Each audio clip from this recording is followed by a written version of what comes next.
BibleWorm, BibleWorm, reading the Bible with BibleWorm.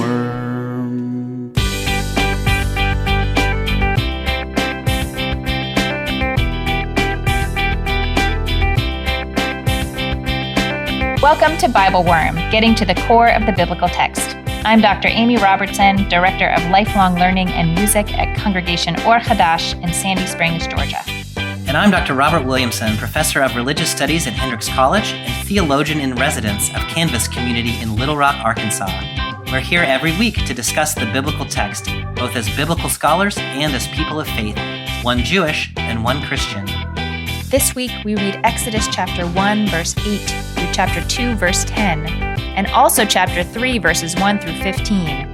It's a lot of text, and it asks a lot of big questions. And we circled back again and again to this one. What is capturing your attention? We see in this story just how little it takes for the situation to turn bad for the Israelites in Egypt. And in this newly roaring sea of people and power that are bent against them, we read stories of individuals who manage somehow to incline their attention somewhere else, who manage to look at the one human being right in front of them and respond in that moment with care. Is it enough to save one life when it seems the world is on fire?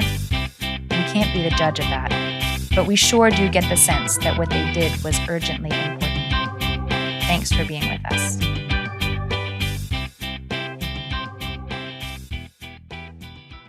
Hey, Bobby, how are you? Hey, Amy, I'm doing really great. How are you? I'm doing fine. I'm doing just fine. You sound surprised. You sound surprised. Well, like, oh, yeah. Look, I mean, like I'm in this season of my life. I probably say this every week, where there's just there are so many things to do that if I think about all the things to do, I'm decidedly not fine. But all of the individual things are really good. Like I like doing all of these things, so I'm really trying to just do the thing as it's happening and then do the next thing. And until I am catastrophically unprepared for something, which will probably happen eventually, I'm just trying to roll with that. Yeah. Do you know that Anne Lamott book, Bird by Bird?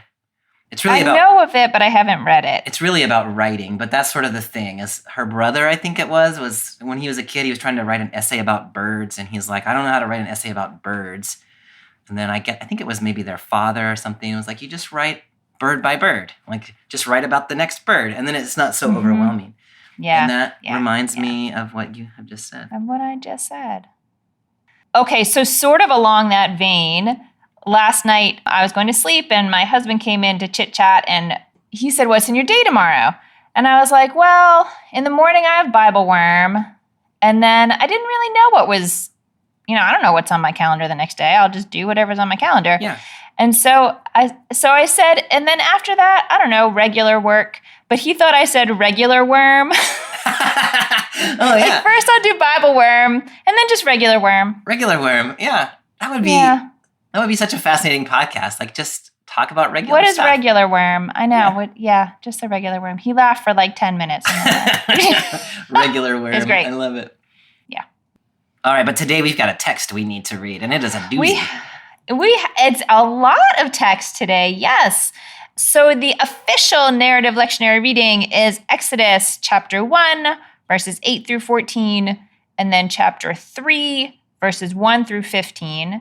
And then there is an optional text in the middle there, and we always do the optional text. I can never avoid an optional text. And cannot pass up an optional text. Read me. That takes us through the rest of chapter 1 and the first 10 verses of chapter 2. So we're going to cover a lot of ground. Yeah. We got to move at a good clip today. Yes. Yeah. That's not our strong suit. I have a little timer next to me. It's going to give me like an electric shock after 15 minutes, every 15 minutes. I'm going to try to just do one-word responses today. Fantastic. Yeah, it'll be great. It'll be the most informative podcast that we have ever done. Very compelling. Yes.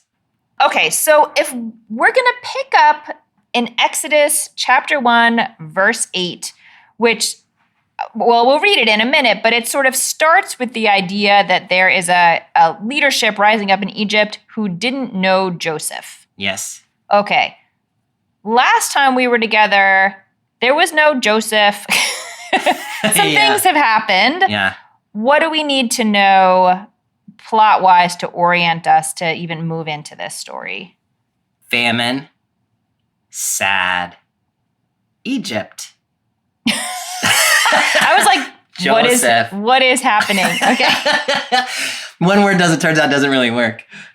So, Jacob, who we were talking about last time, had 12 sons, one of whom his name was Joseph.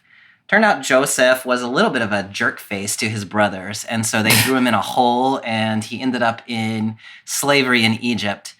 From there, he rose up to become the sort of right-hand man to the Pharaoh and in charge of the grain storage. And so during a famine, which Joseph saw coming because he had a dream from God, his brothers came down to Egypt, not knowing that he had risen to such a position of power to seek refuge from the famine. And so Joseph managed to save his father and his 11 brothers, and they were happy there in Egypt for a time. They survived the famine, and then they seem to have lived there for a while. Then in this text, what is about to happen is that a new Pharaoh is going to come to power who doesn't know that story or doesn't care about it or something. And so the fortunes of the people of Israel, the sons of Jacob, are about to turn. How's that? That's pretty good. So shall we see what happens? Let's see what happens. Let's see what happens. Okay, so I am picking up in chapter 1, verse 8, and I'm reading from the NJPS. A new king arose over Egypt who did not know Joseph.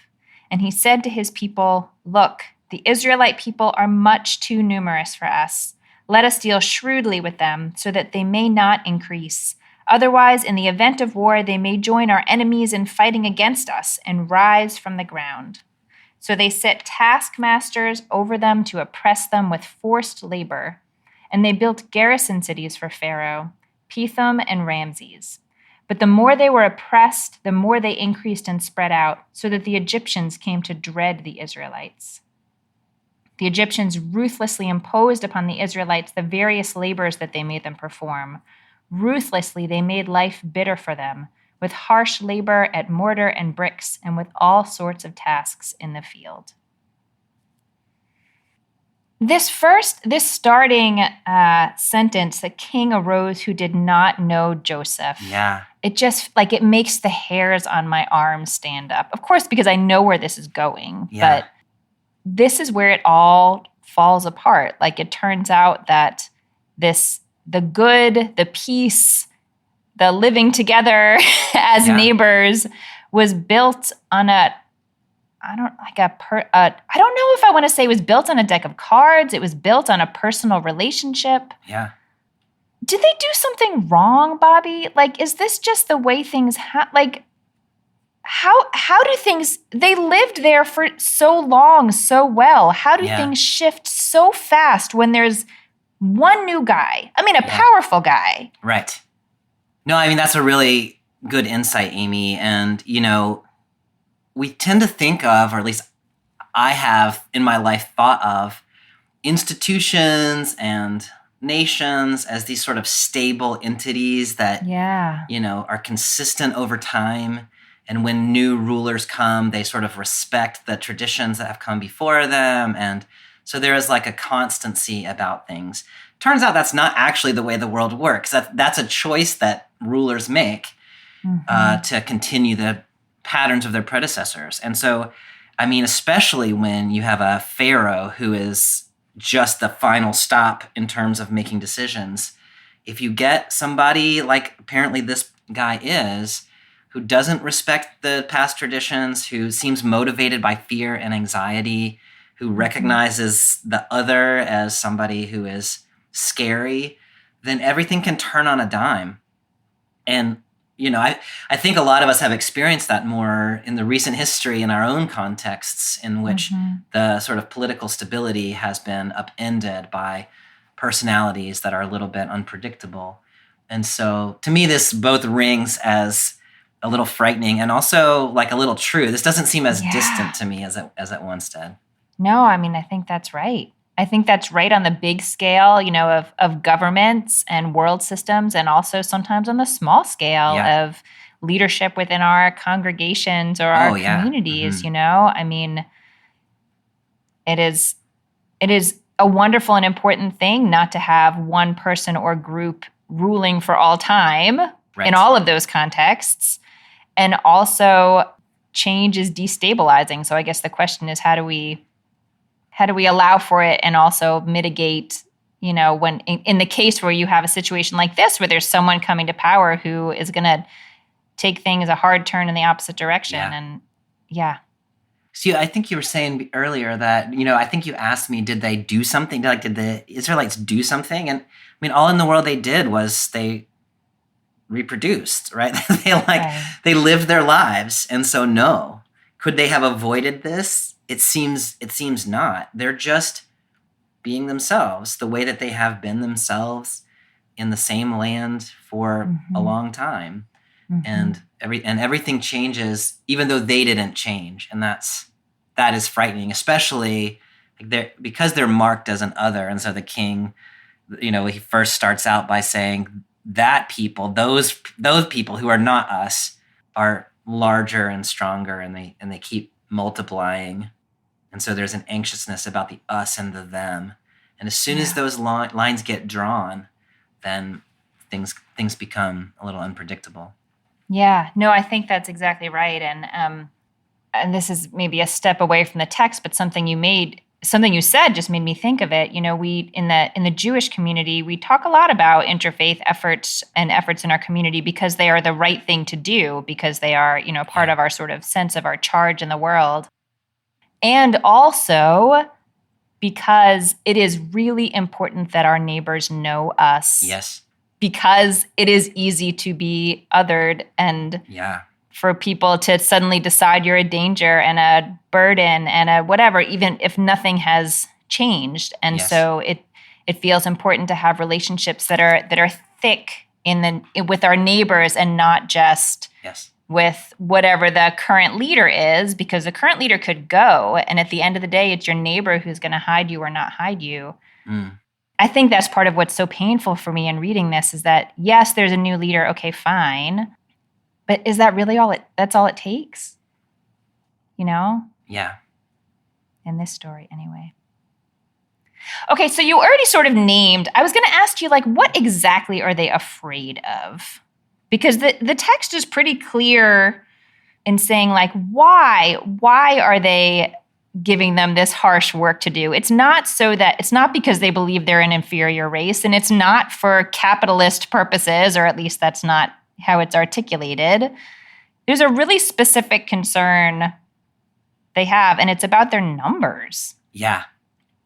It's so interesting because the first way, at least in the Common English Bible, the first way it gets framed is they're going to keep getting bigger. If war breaks out, they're going to join our enemies and then escape. So it's not... Interesting. Your translation was different, I think. Rise up from the mine land is or rise something. from the ground. Yeah. So those two sound different. The way that your translation is reading sounds a little more to me like anxiety about they might rise up and overthrow us. Yeah. The way the CEB has it is they're going to rise up and flee from us, which you would think would actually be fine. Would be fine. Right. The problem is they don't want them there. Yeah. But it turns out, I think, that they do want them there. They just don't want them there in a way that is threatening to them. Right. And so there's this sort of push-pull about, we've got a nice labor force here, and we want them to be here to do the things that need to be done. So we don't want them to escape, but also we're afraid that if they gain power, then it sort of takes it keeps shifting. So they put them to work, and then you start getting this language of the more they grew and spread. In verse 13, the Egyptians started to look at them with disgust and dread. Yeah. Now you start to get that language of, oh, those people who, it's not just that they're different from us, but they're disgusting. It's it's like it elevates, and the Israelites are becoming less and less human. That's right. As this text progresses. Right, and it I mean, I think, again, there's real truth to it in the human experience that whatever the reasons are for setting up this oppressive system in the first place, in order to perpetuate this kind of suffering for another population, that is exactly what humans do. They start to dehumanize. They start to, you have to see the people as not being like you, or you cannot do this to them. Yes. Yeah. And it's alarming, and again, also true to just sort of read the progression of that set out so plainly in this text that's so old and so removed from modern life in some ways. But yeah, we're just watching it all unfold here. Mm-hmm. The other thing to me that's insightful in this text is the role of labor as social control. So Pharaoh's solution, at least his first solution, is we're afraid of them, so let's make them work harder, right? And so there's this sense in which if you can just make people work hard enough, then I don't know if this is population control, like they won't have time or energy to reproduce, or if it's they won't have time to like think about aligning with our enemies or rising up against us. But there's this sense in which work is the solution. Let's make people work harder and harder and harder, because in some way work yields obedience. And I think that's so insightful, and I think that's really actually true, as we're saying. Like the layer between this text and modern life is so thin at some point. It's so thin. But I love making that. people work keeps them from recognizing or realizing that they are dissatisfied with the way things are. Right. The more they work, the more you control their time and their energy and their headspace and their spirit. And there's one other thing that I wanted to point out from this section that circles back to an idea that we sort of started with the question of like, is it really just about who is the leader? Like, what about the neighbors? What about the sort of, the thicker relationships that they may or may not have had? And the text doesn't really speak to that. But it does in verses 9 and 10, I just watch as it goes from the king who says, look, the Israelite people are too numerous for us. And then by the time they get to verse 11, it says they set taskmasters over them. So the king has very quickly persuaded. It's not just that the king is doing this. The king has persuaded whatever Egyptians are around him that this is what has to happen. And that just happened so fast. Amy, that's so important. So fast. Yeah.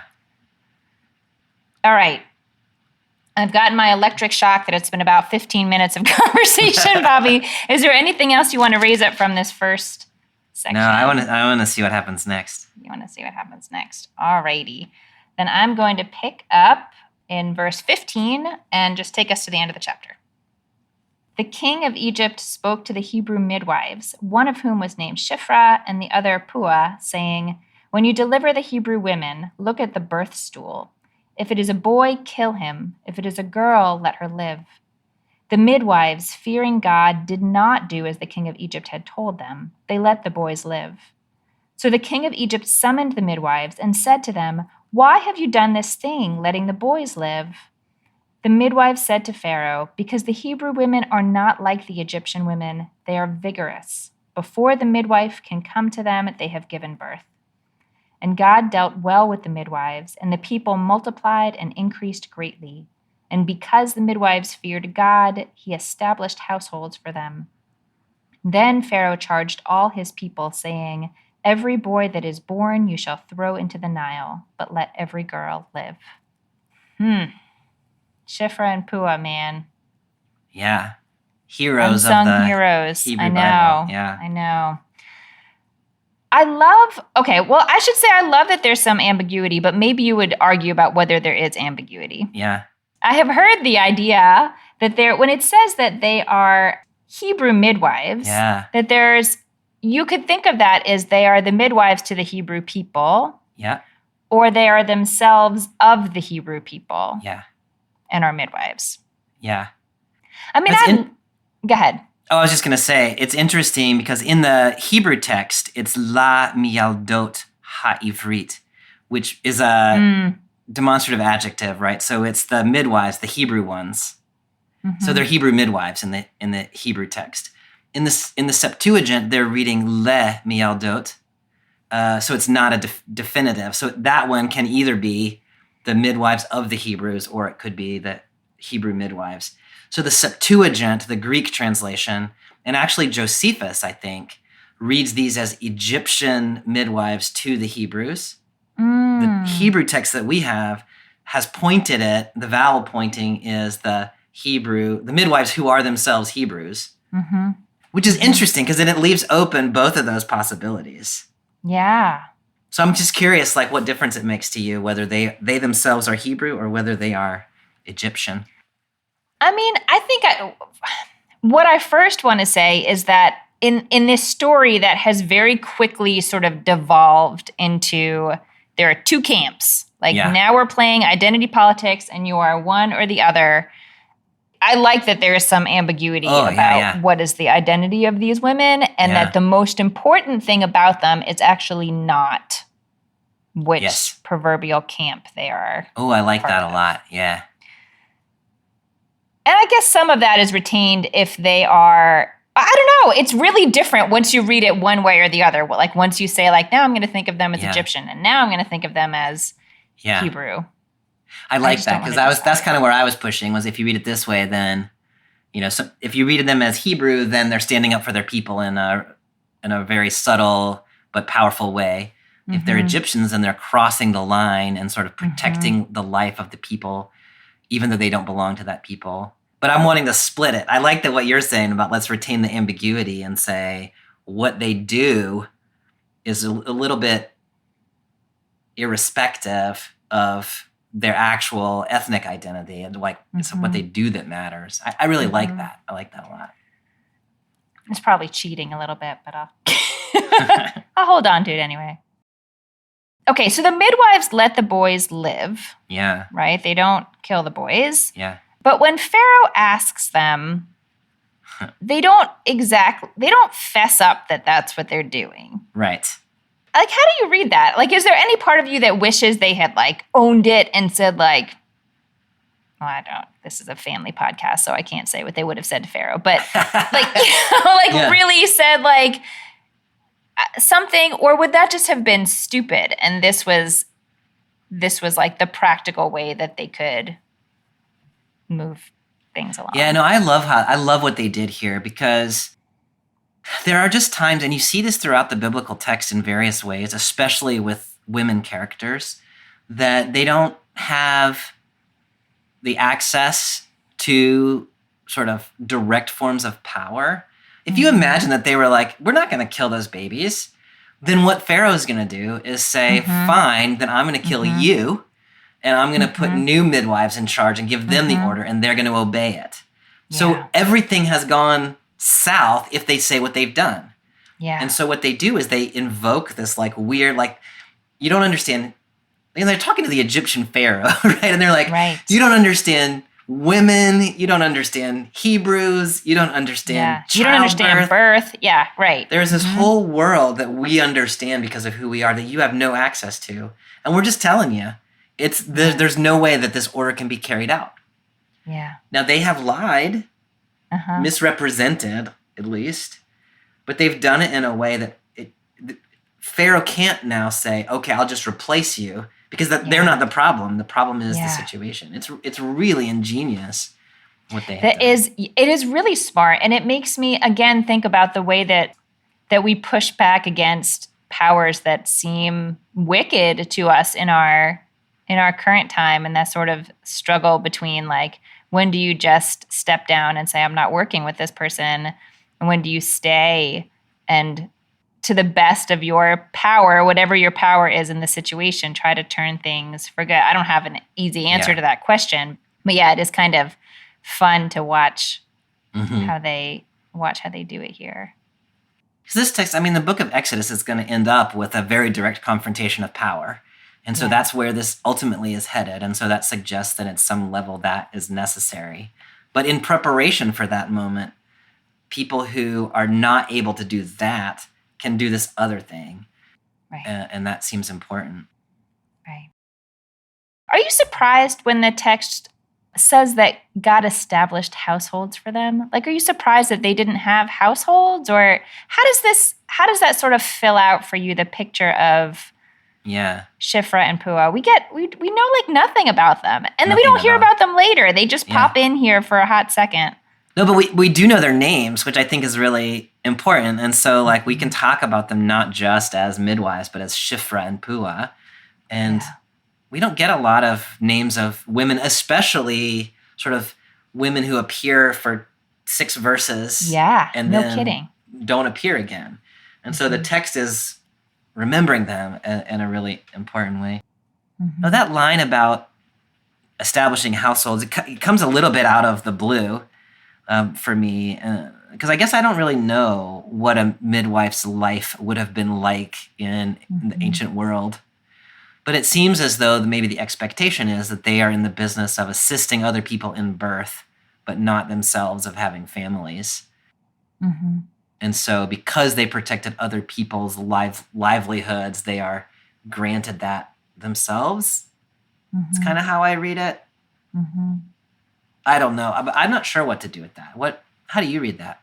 I mean, I think what I take from that is the possibility that these were women living really on the margins of society. I mean, I don't know how young they were, but to have a household was to be to be part of mainstream society at that time. And so if they weren't married and didn't have children of their own, they were pretty marginal in their power, in their the sort of connections to centralized power in the society they were in.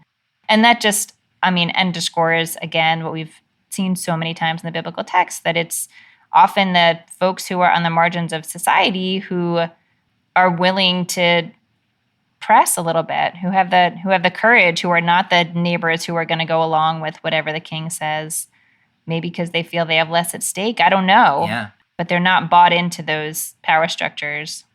And then it's ironic that they get it sort of with those power structures as a reward. Yeah. Maybe they'll use it for good, but yeah.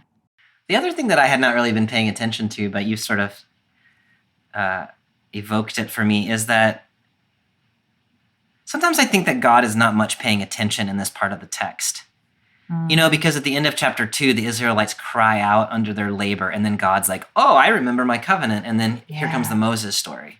Yeah. But in fact, God is engaged here. It's just like, it's like God is paying attention to what the people in the story do and are like supporting the resistance of these women. Mm-hmm. But God is not yet engaged in this sort of active overthrow the empire sort of way.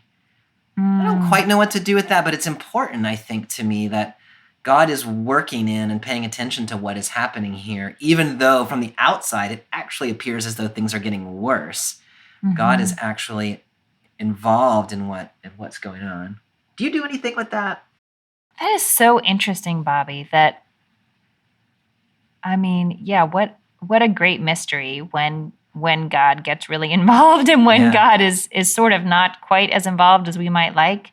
But I love this sort of as a continuation of the human power to sort of activate God in different situations, to like really call God's attention to something, like in the outcry, as you mentioned earlier, but also here. I mean, who knows what God was thinking before this, but Shiphrah and Puah just do their thing. Yeah. And it says it's because they fear God, which is great, but there's no, it doesn't seem like they got any like instructions that that's what they were supposed to do. Like this just seemed clearly to them like this is the right thing to do. Yeah.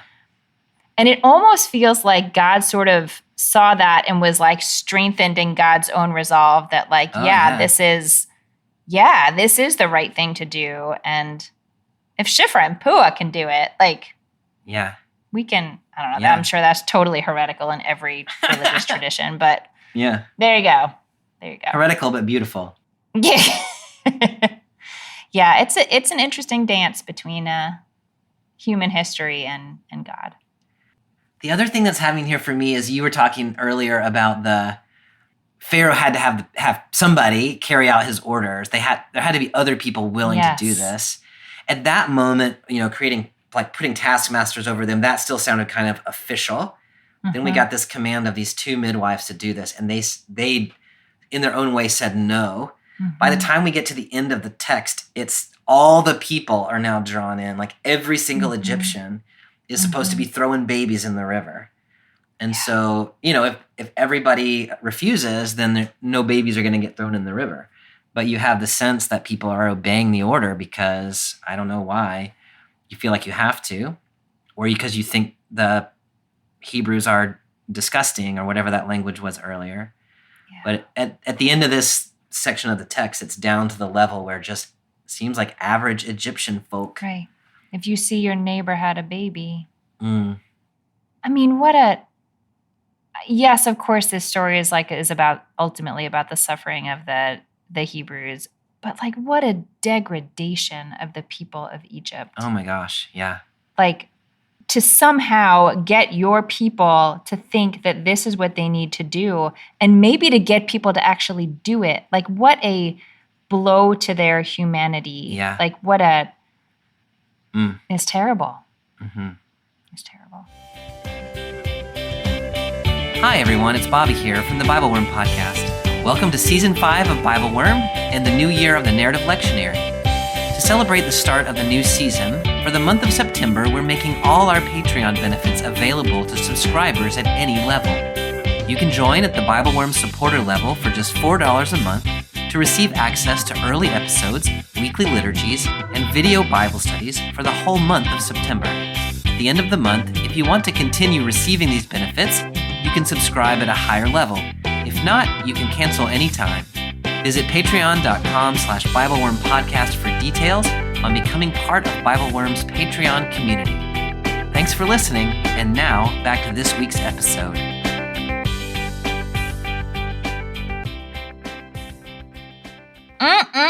Bobby.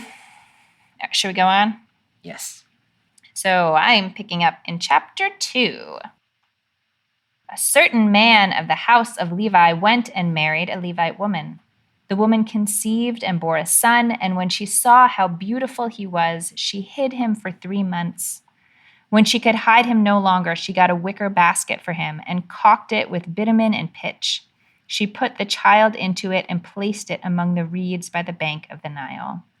And his sister stationed herself at a distance to learn what would befall him.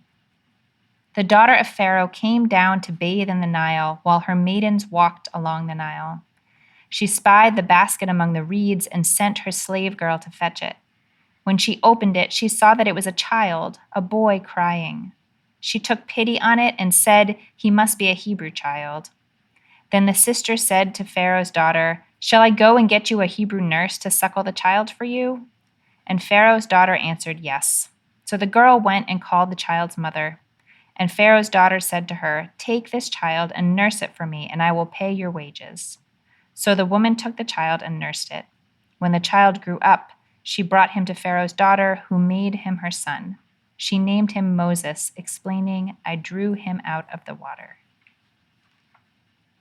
Bobby, this is one of the texts we read just this summer, right? In our series about women in the Bible. Yeah, it was episode 448. We talked about it. I think we talked about this text for maybe half of that podcast, so that's out there.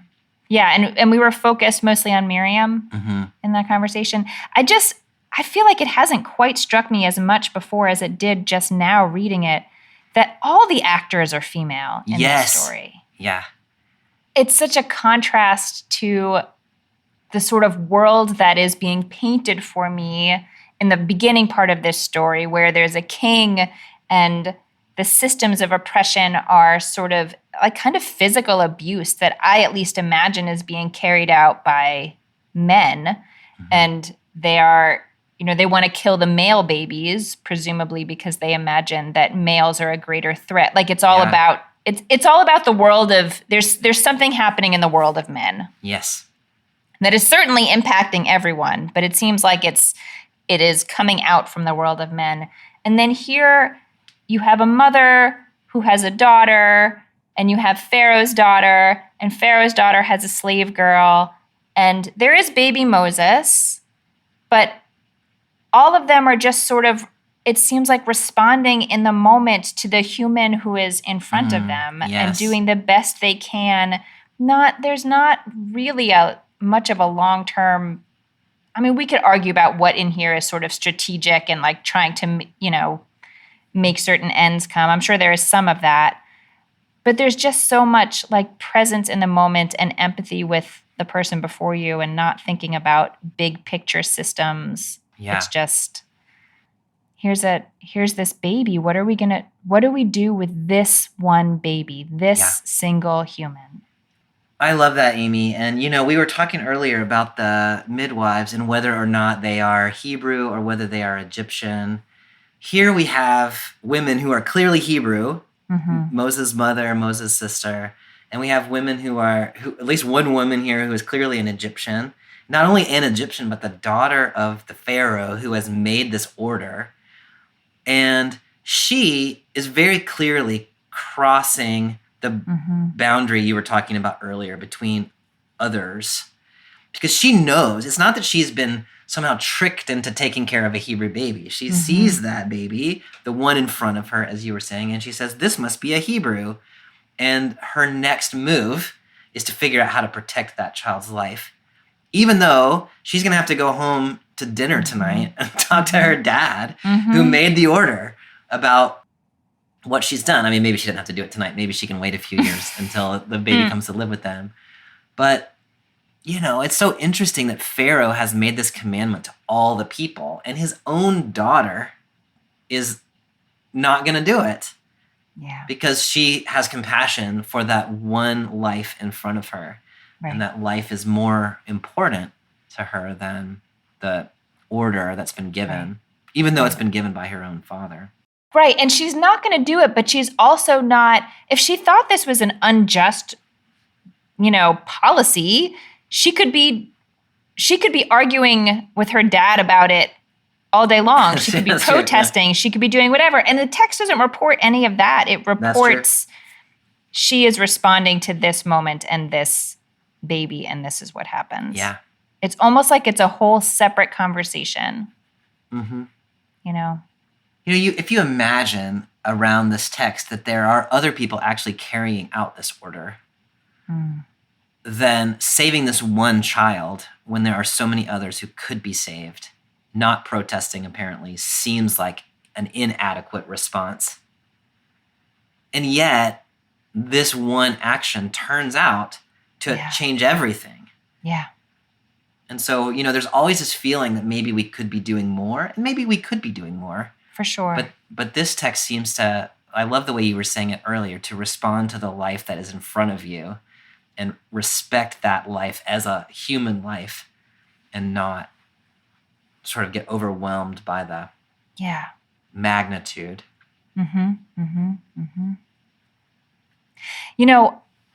Somewhere in the course of this conversation, I had always sort of, I guess, imagined that like Moses was a special baby. I don't know what that means.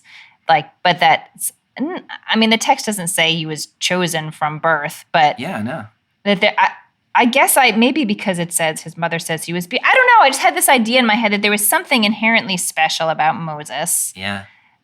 And as we're talking now, I'm wondering how I'm sort of trying on the idea that, there's a capacity for that kind of, quote unquote specialness in every human, but look at the way that he was treated by these people in his life during his early days. And imagine, let alone that he survived, but also like imagine how that, if you have a circle of people who will really just respond to you as you are the human in front of me.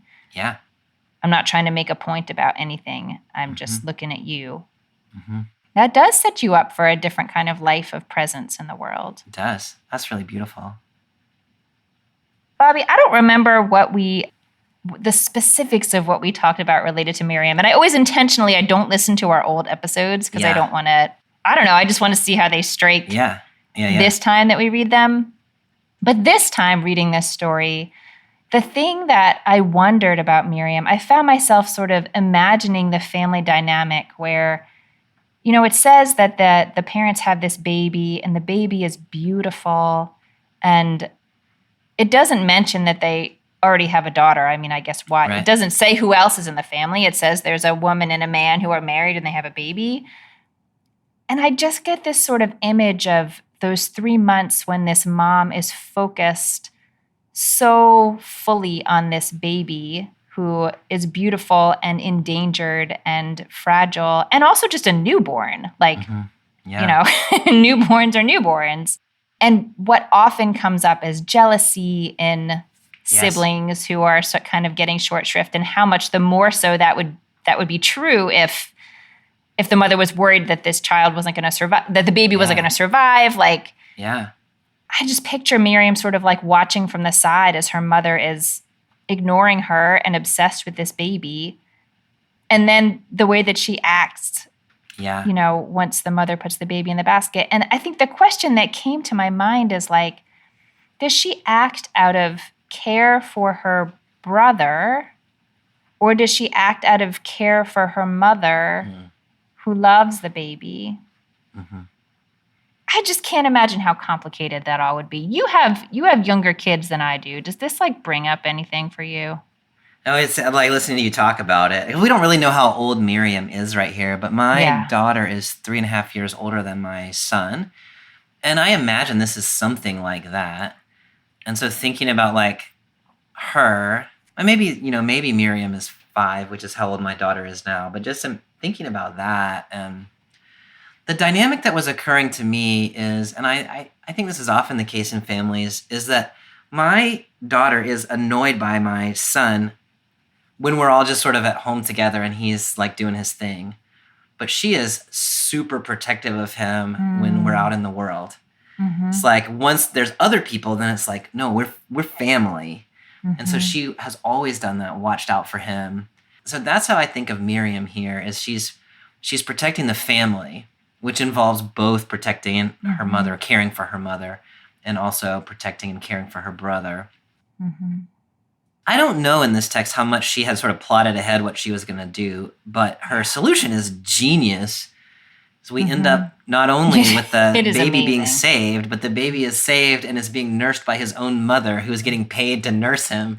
Like, it's amazing what she pulls off when you think of her maybe being 4 or 5 or whatever she is.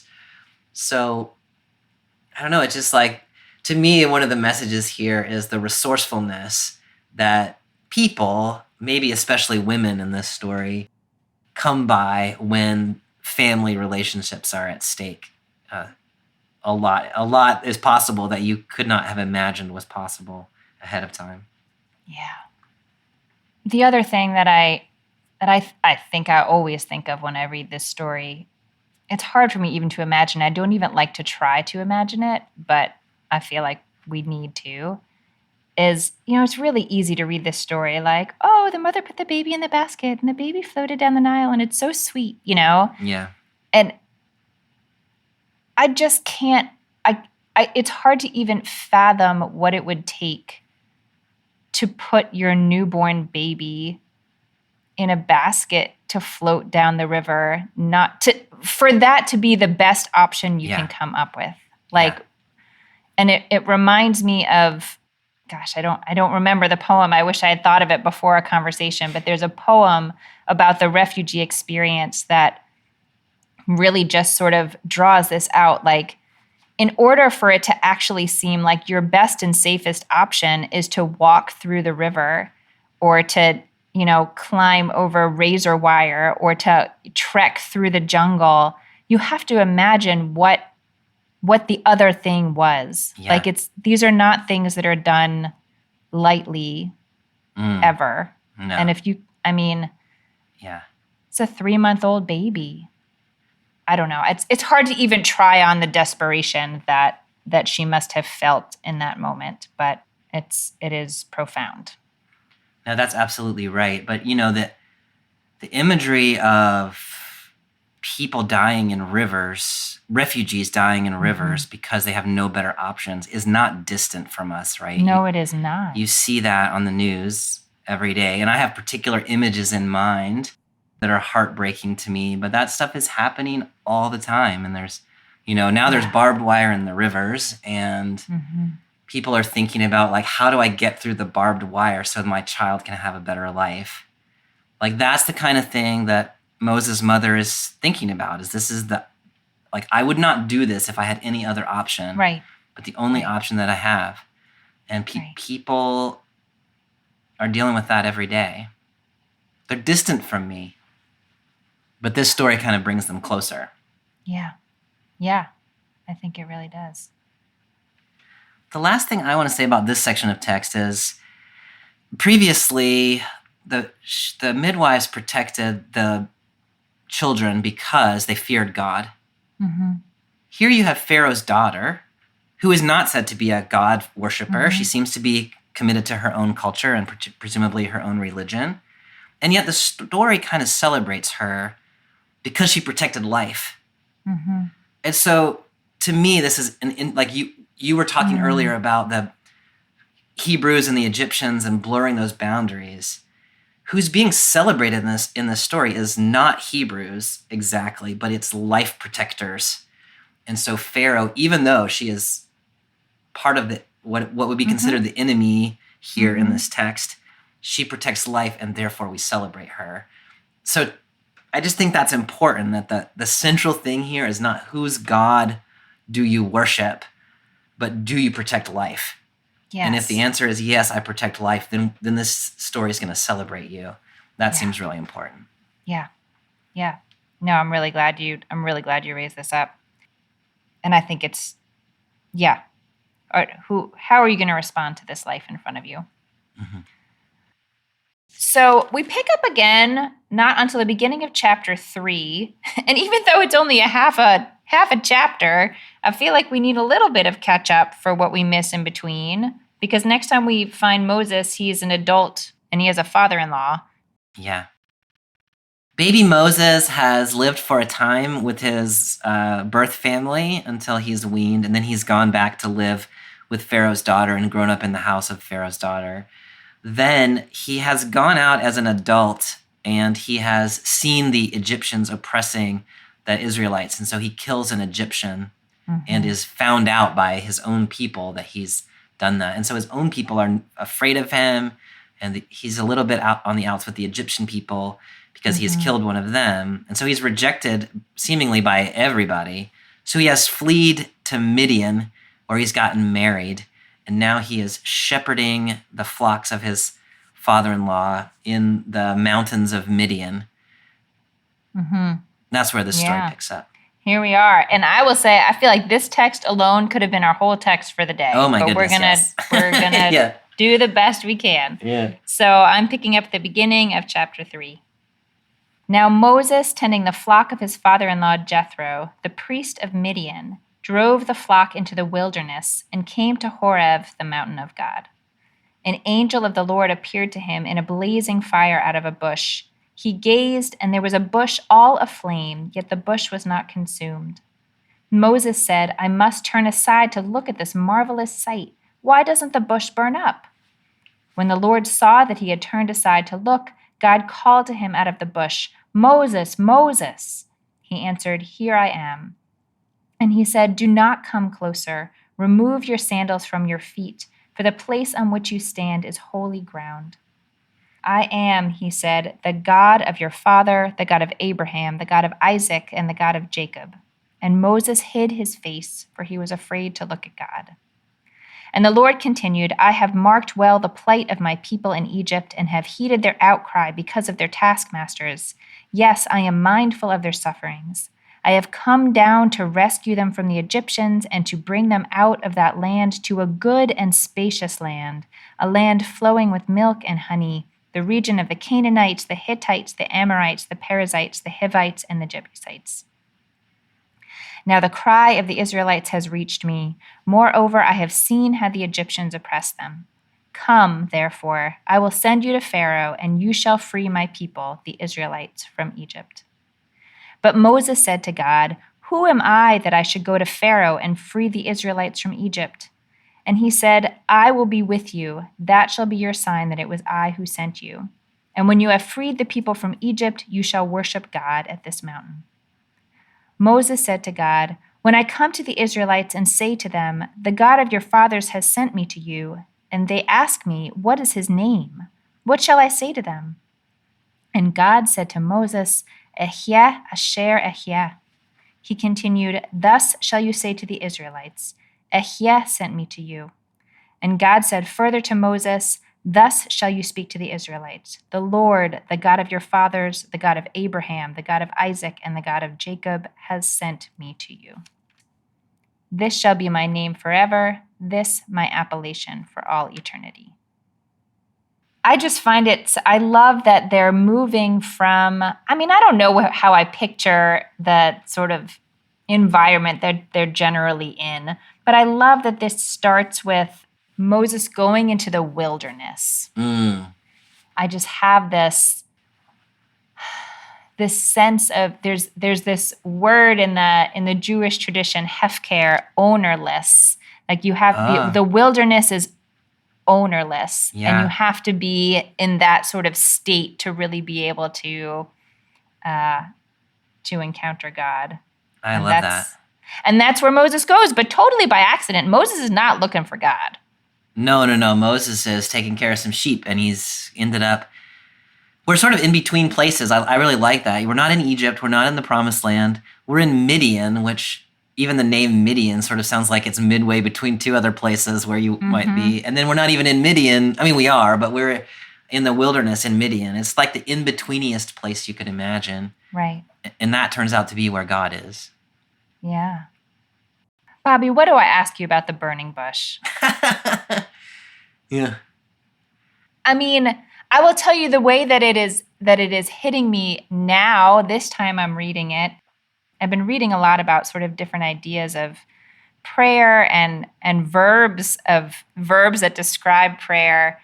And the one that I've been sitting with a lot lately in Hebrew is hit lahavut, which is actually sort of like to burn, like that when you are in a state of prayer, you are the bush that is not being consumed. Yeah.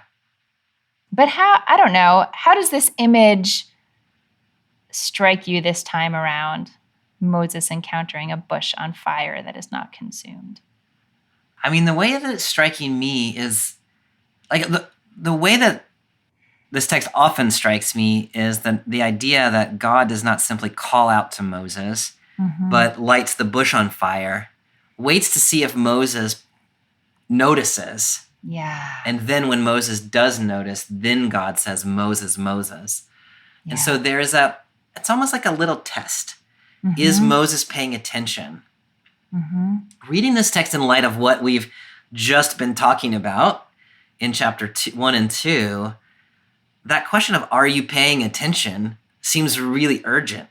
Like the world is on fire, man. And are you noticing? Or are you just so busy herding your sheep that you're going to walk by and not notice something like this? Yeah. And so that idea that Moses is someone who pays attention, Moses is someone who notices, that's how this is striking me today. God needs someone who recognizes when things are on fire and can go and intervene. Now, I love that. And I love, I know I've said this before, but like I think about how long, it seems like what strikes Moses is not that the bush is on fire. Right. It's that the bush is on fire but is not being consumed. Yeah. But you can't tell just glancing at a bush on fire whether it's being consumed. Right. Like he would have had to stop and look at it, like actually take in the thing that is happening right in front of his face and see the sort of wonder of it. And he does that. And that again sort of maybe marks him as a person that God can talk to. Yeah. And then when God does talk to him, this like double call of his name, Moses, Moses. Yeah. And Moses' response in Hebrew, hineni, in English, my English translation, here I am. It reminds me of another story. Yeah. Does it remind you of another story? It reminds me of another story also, Amy. What does it remind you of? What does that bring up for you? Oh, it reminds me of the near sacrifice of Isaac when Abraham is about to sacrifice his son at God's command, and the angel says, "Abraham, Abraham." And Abraham says, here I am. Yeah. And it's such a different story Yeah. because Abraham already has this relationship with God. They've been talking, Yeah. And God has already called Abraham by name, and Abraham has already said hineni. And, it's just sort of right in the middle of this act. Moses, as far as we know, has not been talking to God. Yeah.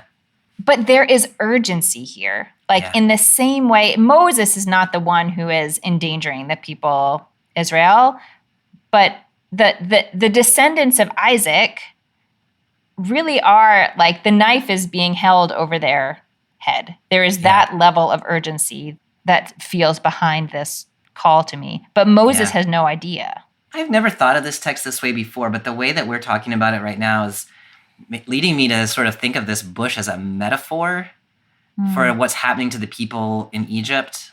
Everything appears to be on fire. You could just look at that and say, the world is on fire, the bush is on fire, and keep on about your business. Mm-hmm. But you're talking about how Moses pauses and looks and sees that, in fact, God is protecting that little bush. And we've just been talking about how God is at work in Egypt, but in subtle ways.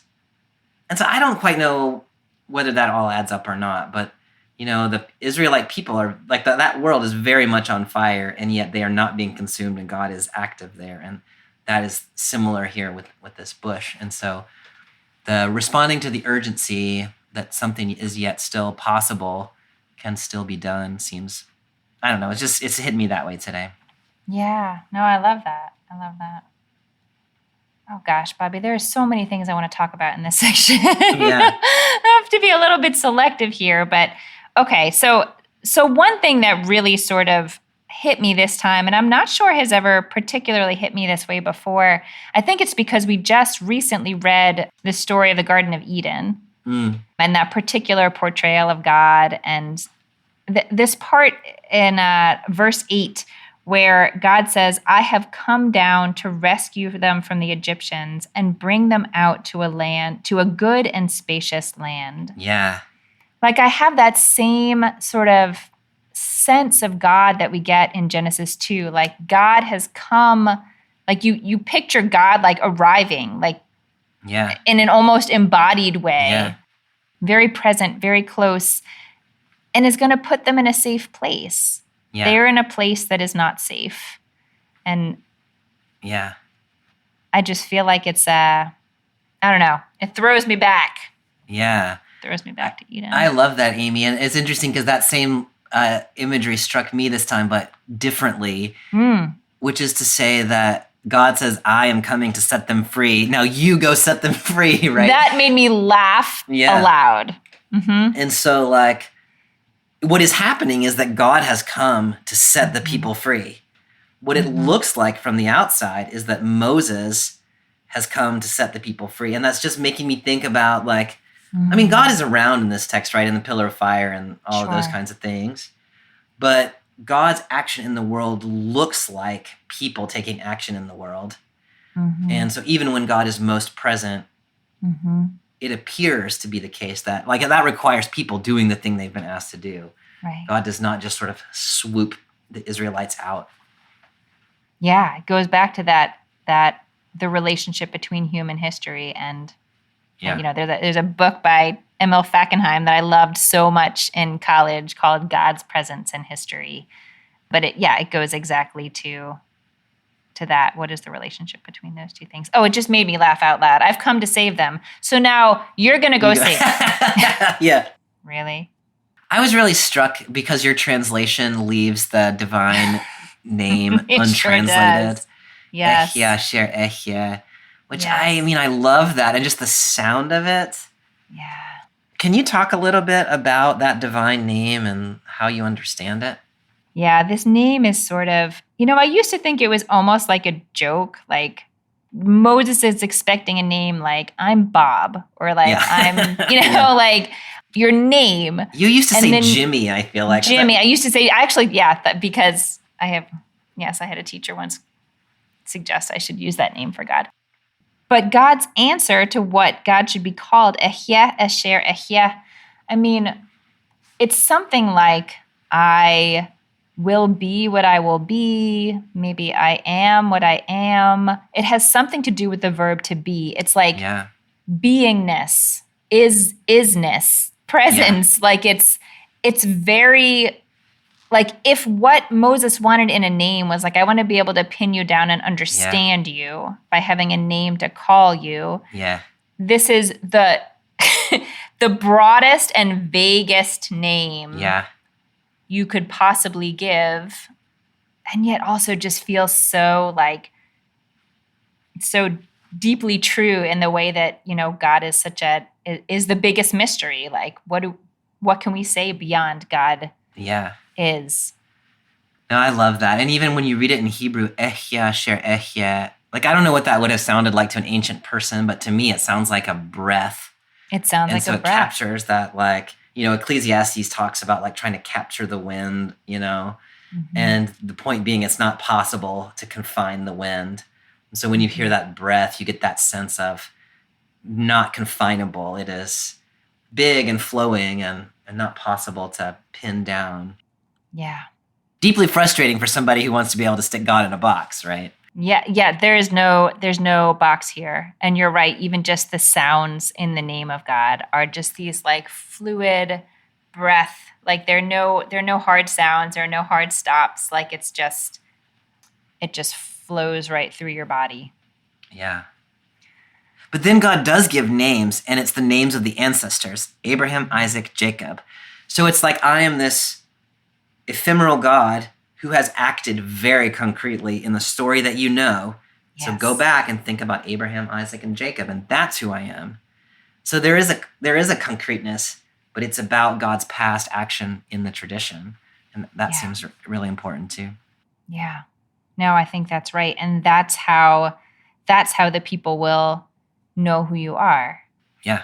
You know, like this, that the people know God by God's actions in history. Yeah.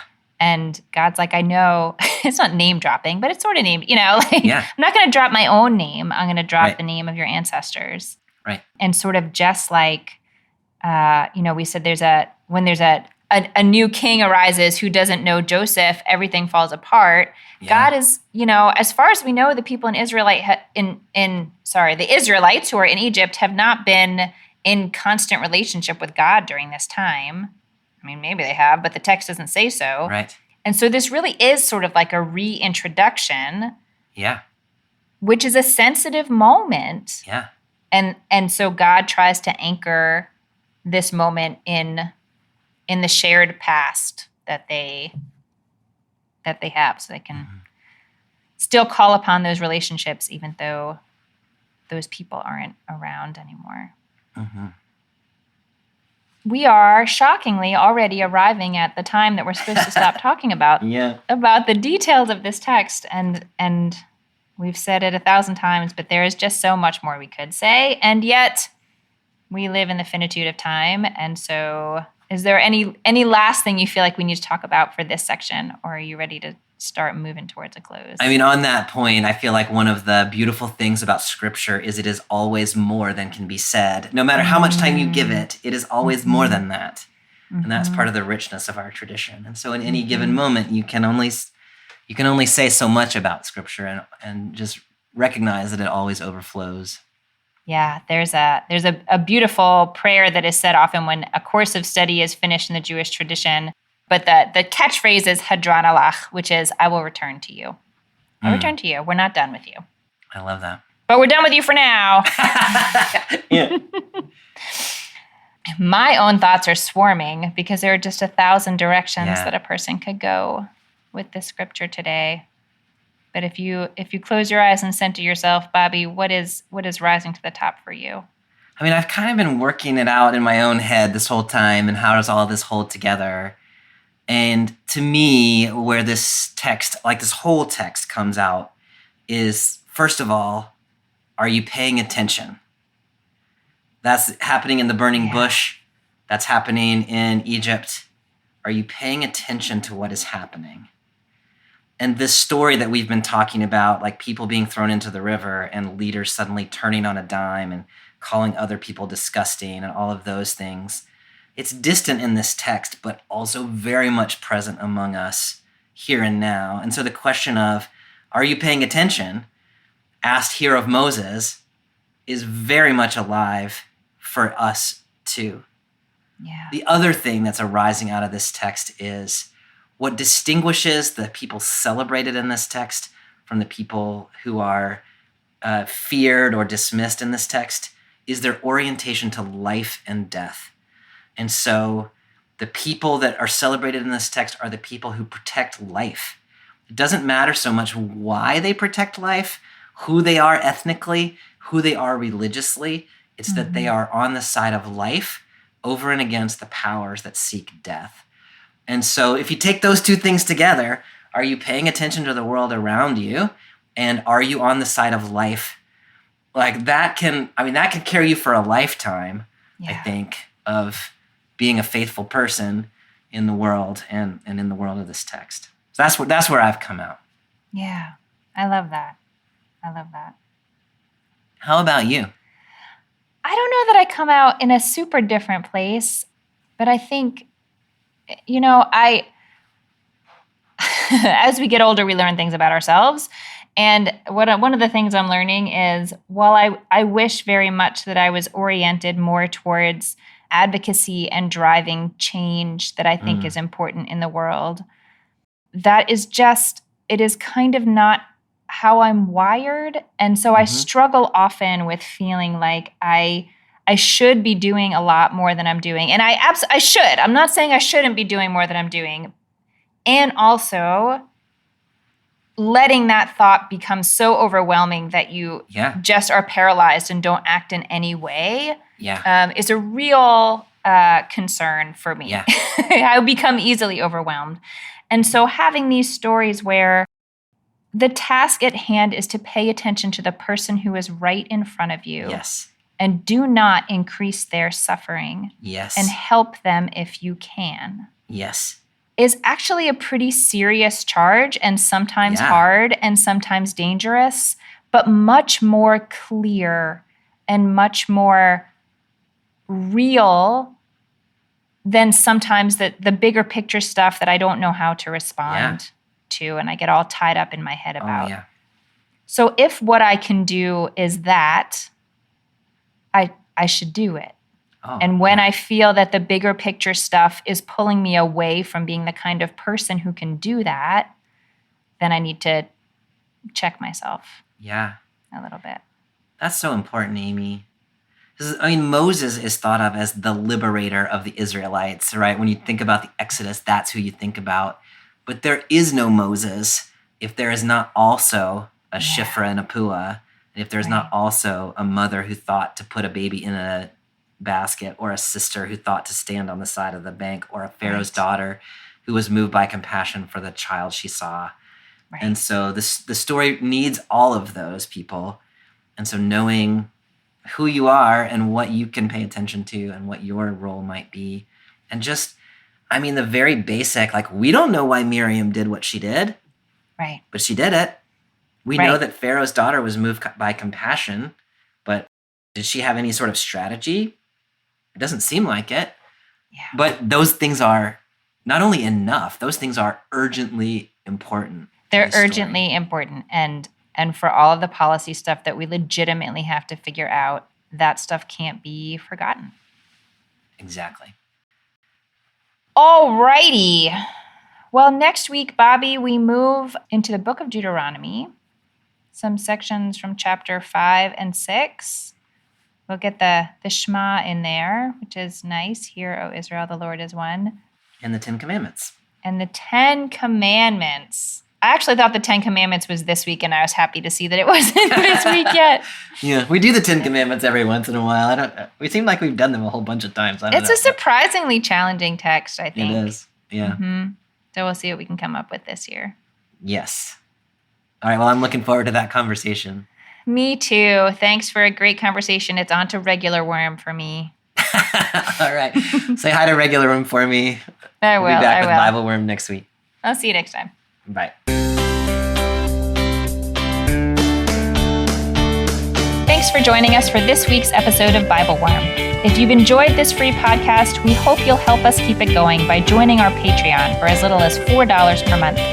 You can also sign up for other goodies like early access, video lectures, weekly liturgies, and more. Visit patreon.com/BibleWorm podcast for details. BibleWorm is produced and edited by Bobby Williamson. Our theme song is sung by Colin Bagby, and our theme music is The World at Large by Dano Songs. Many thanks to all our Patreon supporters for helping make this podcast possible. A special thank you to our newest supporters, Ruth Chadwick Moore, Chelsea Benham, Wallace Landrum, Catherine Beckett, Bonnie Davis, Lori Wonder, Dawn Rank-Hauer, Lisa Page, Tanya Waker, Jennifer Boyd, Melissa Atchison, David Figliuzzi, Ben Squires, Dustin Hayter, Kristen Jackson, Lynn Ogren, Pastor Chip, Jeanette Lisk, LaDonna, Robin Robinson, Jessica Comerit, and Melissa Marquis. Next week, we read from Deuteronomy, chapters 5 and 6, Moses' account of the Ten Commandments and one of the central pieces of Jewish liturgy, the Shema. Until then, keep on digging.